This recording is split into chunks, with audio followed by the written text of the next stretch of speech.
আমার মনটা খুব অস্থির লাগছে। মনে হচ্ছে আজ রাতেই আমাদের অষ্টম সন্তান জন্ম নেবে। কিন্তু আমরা যদি এবারও আমাদের সন্তানকে বাঁচাতে না পারি, তাহলে তাহলে সেই আকাশবাণী কিভাবে সফল হবে? দেখো, যিনি আকাশবাণী করেছেন তা সফলও তিনি করবেন। তুমি চিন্তা না করে একটু বিশ্রাম নাও।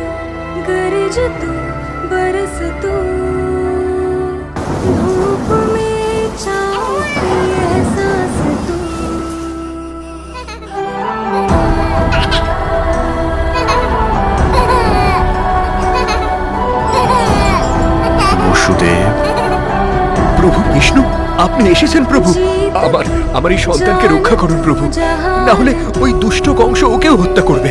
শান্ত হও বসুদেব, আমি তোমার সন্তানকে রক্ষার উপায় বলে দিতেই এখানে এসেছি বসুদেব। বলুন প্রভু। তুমি এখনই তোমার সন্তানকে নিয়ে গোকুলের অধিপতি নন্দ ঘোষের বাড়িতে যাবে। তার স্ত্রীও আজ একটি কন্যা সন্তানের জন্ম দিয়েছে। তুমি সেখানে তোমার সন্তানকে রেখে তার বদলে তাদের সন্তানকে নিয়ে ফিরে আসবে, আর কাল সকালে কংসের হাতে ওই কন্যা সন্তানকেই তুলে দেবে। কিন্তু প্রভু, নিজের সন্তানকে বাঁচাতে অন্যের সন্তানের প্রাণ সংশয় ঘটাবো, আর নন্দঘোষী বা তাতে রাজি হবে কেন? একটা মহান কাজ সফল করতে গেলে অনেক বলিদান দিতে হয় বসুদেব। নন্দ ঘোষও সেটা জানে। ভগবান বিষ্ণুর নির্দেশে বসুদেব সেই ঝড় রাতে তার সদ্যজাত শিশু পুত্রকে নিয়ে গোকুলের উদ্দেশ্যে রওনা দেন। পৃথিবী তখন ঝড় বৃষ্টিতে ভেসে যাচ্ছে,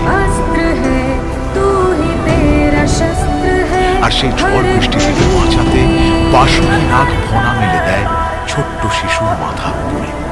বসুদেব এগিয়ে চলে সমস্ত প্রতিকূলতাকে জয় করে। অবশেষে বসুদেব নন্দঘোষের বাড়িতে এসে পৌঁছয়।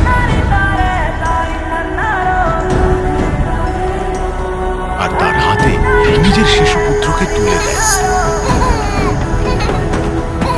নন্দঘোষ ভগবান বিষ্ণুর আদেশ অনুযায়ী তাঁর এবং তার স্ত্রী যশোদার সদ্যজাত কন্যা সন্তানকে বসুদেবের হাতে সঁপে দেয়।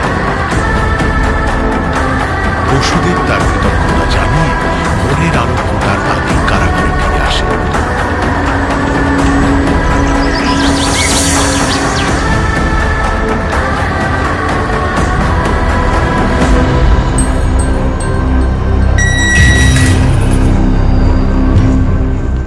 আমি এসে গেছি, আমি এসে গেছি, আমি এসে গেছি।